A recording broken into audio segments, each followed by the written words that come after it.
What's up guys, today we are talking sound effects in Final Cut Pro.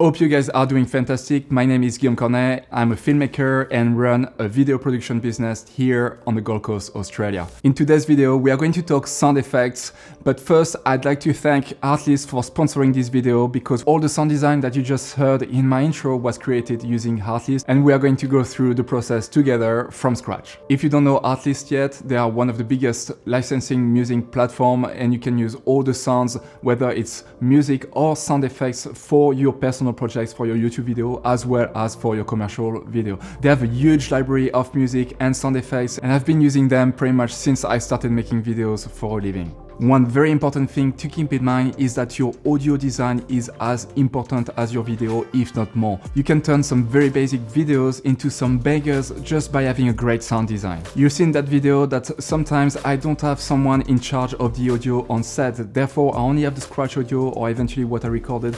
It can be good, but sometimes it's not enough, which means I need to be creative in post-production to create or recreate the sounds. First thing first, I'm going to play again that intro video, but this time without the music, so you can hear a bit better what we are going to try to achieve through that video.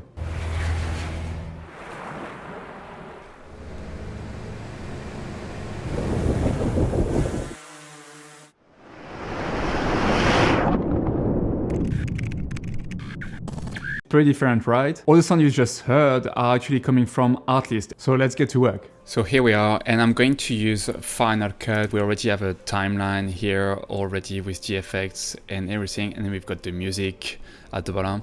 So if you just want to see how I did for the music, I got this track of Artlist, and it's called Radioactive by Anton Vlaslov.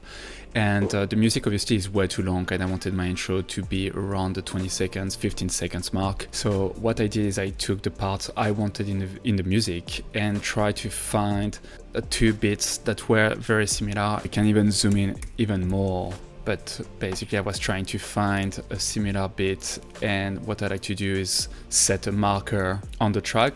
You can set a marker by selecting the track and then pressing M. So let's say if I want to put a marker here, press M, and I try to align both tracks at the same time. Okay.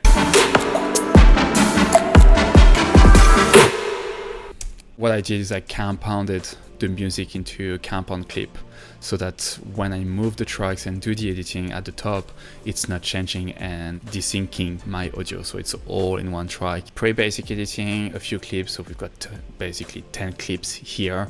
It's missing something if you just play it back. So what I'm going to do is I'm going to mute the music by pressing the V key. What you can do as well is go into the index, and in the rules you can untick those boxes directly to deactivate the tracks. So instead of pressing V, I can as well untick that box, and now there's no more audio playing.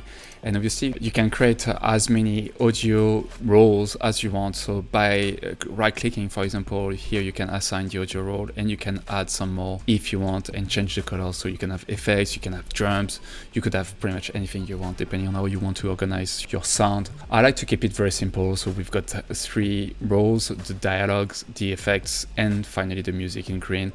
And what you can do as well is reorganize them if you want to have the music at the top. It's very useful when you want to edit to the beat, like I did. If you're interested, I did another video about how to edit to the beat. I'm going to link this video here at the top or down below in the description if you want to learn more how I edit to the beat. So we're going to keep the music at the bottom, and we're going to focus only on the sound effects. For now, we're going to deactivate our audio track and just quickly go through the footage. What I like to start with is the ambience. So we've got a bit of skydiving here, the ocean again with a couple of jet skis. Here we've got an helicopter and probably some wind. Here we've got a drone. Here like nothing much on the beach, some water and transition to underwater, and some underwater. So what I like to start with is kind of select my clip, and we're just going to zoom in a little bit here. Try to find what is the main audio element of that clip. Here we've got skydiving, and the main thing here that would be noisy would be the plane, and I think that's going to add a lot of dimension to our video if we can have a plane noise. What we can do, we can go to the Artlist sound effect page, so by clicking here at the top, and let's search for plane. So listen to a few and see what we get. So this one is maybe a bit too much because we are definitely not in that kind of plane. Maybe something a bit more standard, a bit too boring. 1 hour, 36 minutes. Definitely not, we are outside.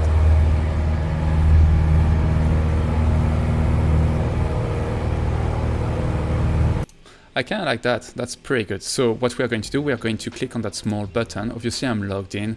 We are going to download the WAV file here. So it's going to download it in the background and save it to my download folder. Let's look for a few more just in case.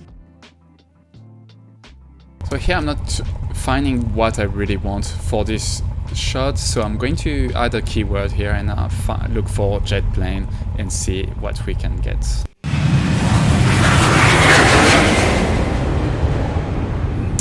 Here I found a jet plane takes off of runway close, and I think it's going to work too. So we're going to download this one as well. So this is my file structure for my projects. I'm just going to create a new folder called sound effects, and we are going to bring here our two sounds that we just downloaded. As you can see now they are here, and what we are going to do is bring them to Final Cut. So you have multiple ways of doing this. I'm just going to drag and drop those two sounds directly onto the timeline. If you hear someone yawning, it's Emma in the background. Now that we have our two audio clips in Final Cut as effects, what we are going to do is just check how it works against that video clip. So that sound is pretty constant, it's fairly easy. So we're just going to cut it slightly after the end of the clip because we are going to add a fade in. So to add a fade in at the end, you can drag that small handle here. Or the other thing you could do, you can have a shortcut set up as well in your shortcut preferences. So mine is Control F, which gives me a fade in and a fade out on all the clips, which makes my editing much faster. So now we can have a listen. The beginning will have a bigger ramp than the end, and okay, so that's cool. We are going to add our second effect just to add a bit more depth. So this one is just the jet plane takes off sound. It seems like this sound is getting interesting around that point. So let's play it back. So I kind of want to use the second part of that sound. So we're going to cut everything that's before. I've got a shortcut set up, which is the left bracket for me. And that sound won't be too long, so we're just going to cut the end here and drag it under the clip. So let's zoom back in on our clip, and same deal, I'm just going to fade in, fade out, see what we've got. It's kind of cool. We can fade out that sound a bit more so that it's a bit less snappy. And what I like to do is use actually the S curve, or maybe for this one, the -3 dB curve. So let's have a look.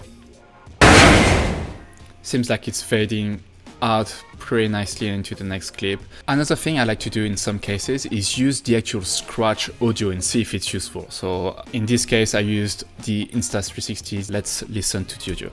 Another trick before I start, I play back this sound. So if you select the clip and press the X key, it's going to select an in and out point on your clip.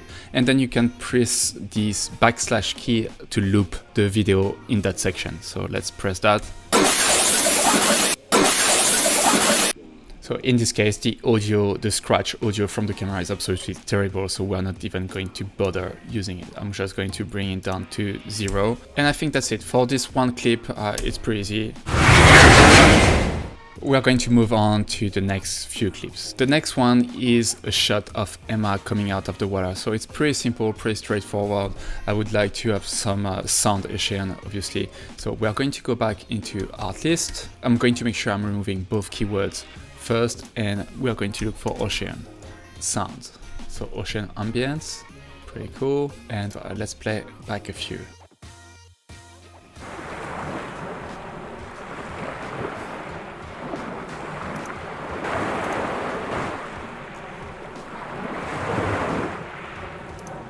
This one seems pretty good. We are going to download it, choose a WAV file. So I'm just going to do exactly the same. And what we can see here is the next clip is as well of the ocean, but not this one. So I'm going to use the same sound effect, cut the end, Control F to have my fade in, fade out.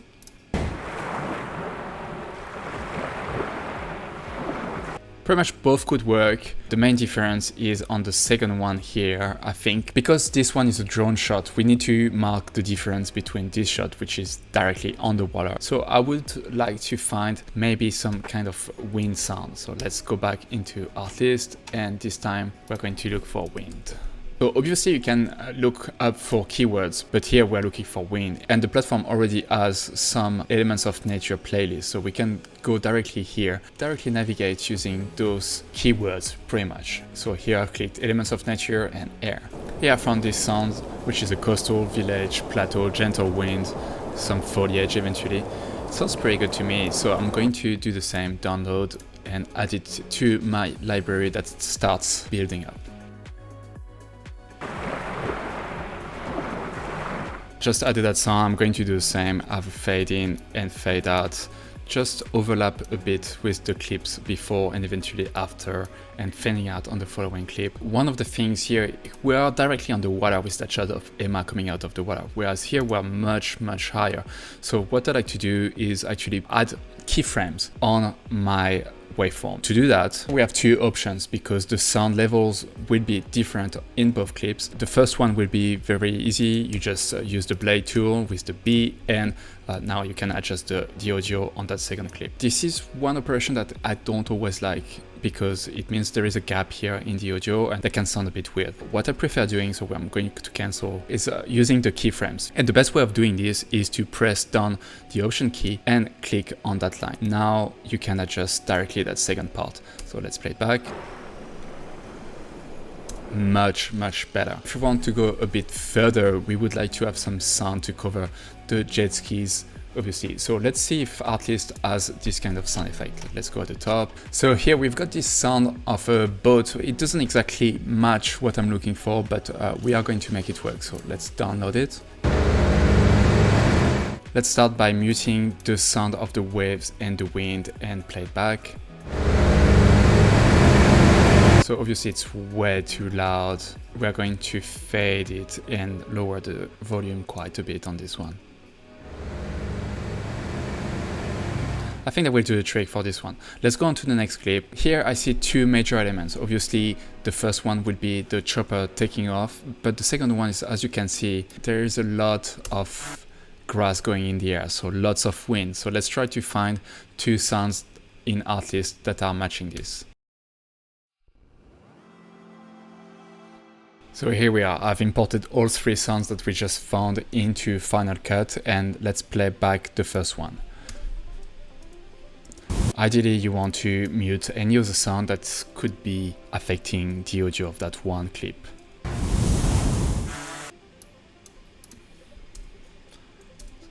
So just start it slightly earlier and have it fade out here. It's a bit loud, but sounds pretty good. Now let's mute this one and use that helicopter while it's for takeoff. So apparently the helicopter in the sound effects is taking off around here. So let's just read that second part because in that clip our helicopter already is taking off and is already airborne. Sounds like towards the end should be the best. Alright, it's very loud again, but we'll adjust the levels just after. And now if you press the T key, which is another tool here that they call the trim tool, one of the tricks I really like to use is sliding your clip within the timeline without moving its position. So that's the T key if you were wondering. Finally, we've got that sound I told you I wanted to use. So I'm just going to mute my previous helicopter sound. We are going to adjust this sound effect just over our clip and let's have a listen. So it's kind of cool, but what's happening here is that that shot here was shot at 120 frames per second, which means that sound that's very distinctive of the helicopter is not matching our video, because obviously this sound was recording in real time and here we are in slow motion. I really would like to put an emphasis on the blades splitting. One of the effects you can use on the audio clips is actually change their speed. So by clicking Ctrl Option R, and you can change the speed. So let's slow it down to 50%, make sure it's fitted here, and let's play it back. So it sounds absolutely terrible, and the reason why is by default Final Cut is keeping the pitch of your audio. The thing you want to do is click that small icon here and go onto preserve pitch and untick this line. Now let's have a listen. Much better, but this is not still where I want it to be. To make it sound even more cool, what I can do is use the low pass filter that's included in Final Cut. So let's look for it, double click on it, it's going to apply directly onto the selected clip and it's going to show in the sound effects. Here you can go into the parameters and change your cutoff frequency, and I like to drag it down below 1000, around the 500 to 600 mark. Let's have a listen now. Can you hear the difference? So that's without the effect, and I'm just going to press X and backslash.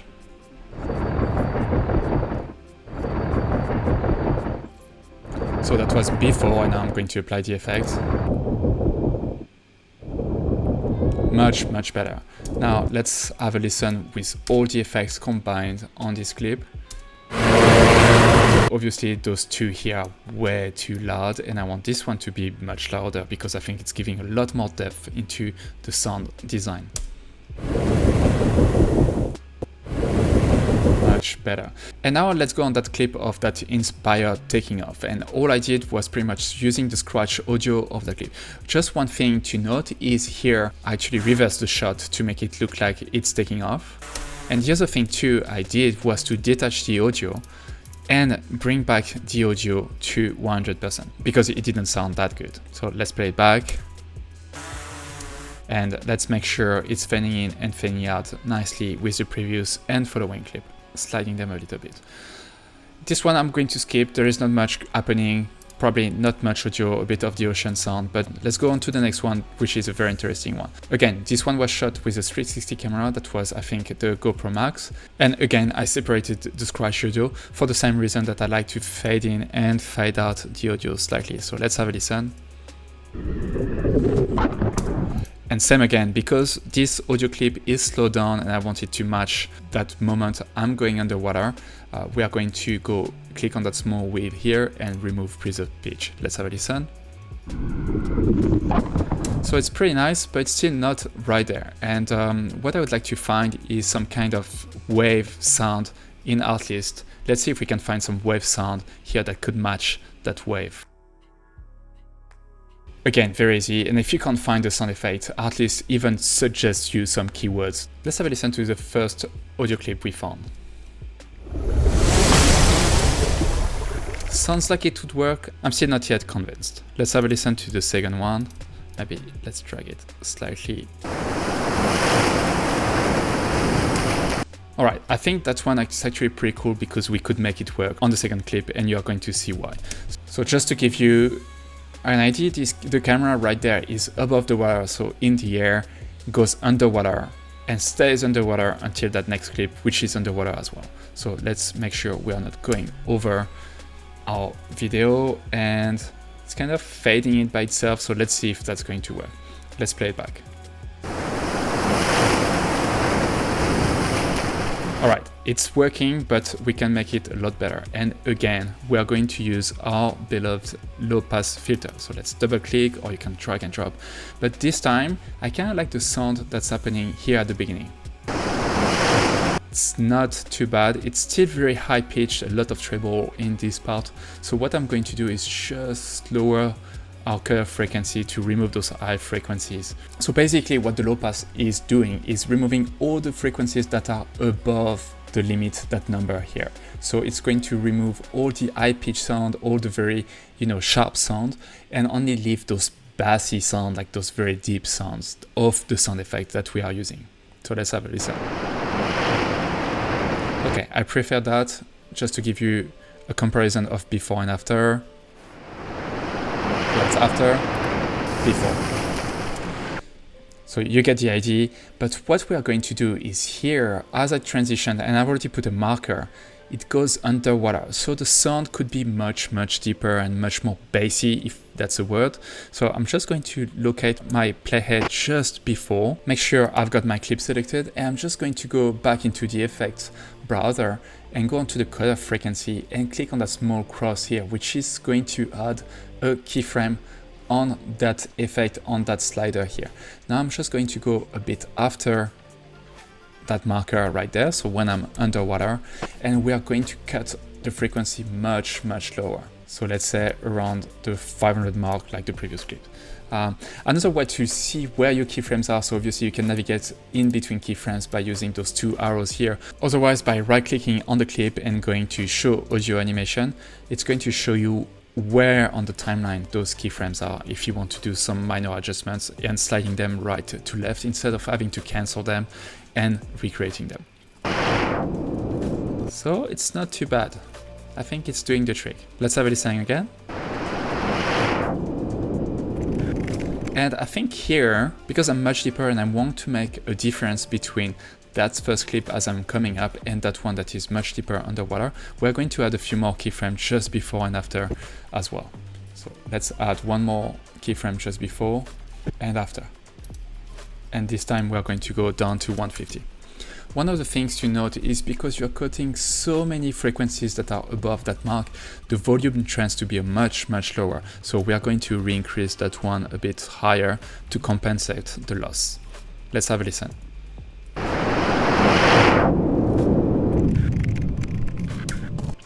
Here you can hear some keystrokes, and it's actually from the text, and I had already created those sound effects, which are in this compound clip just here. Now let's have a listen with both tracks.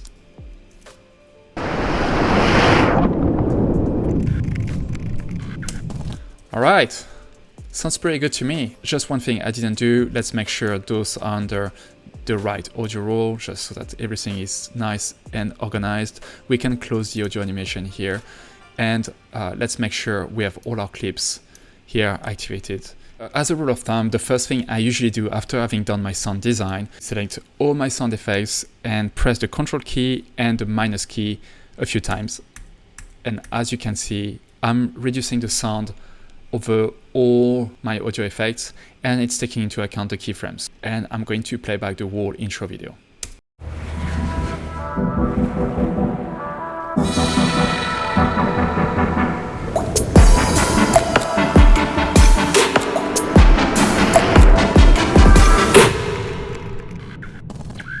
Another trick I like to use, and I haven't used here, is for example on the helicopter sound. So let's isolate the first sound of the helicopter and isolate everything that's around except this one.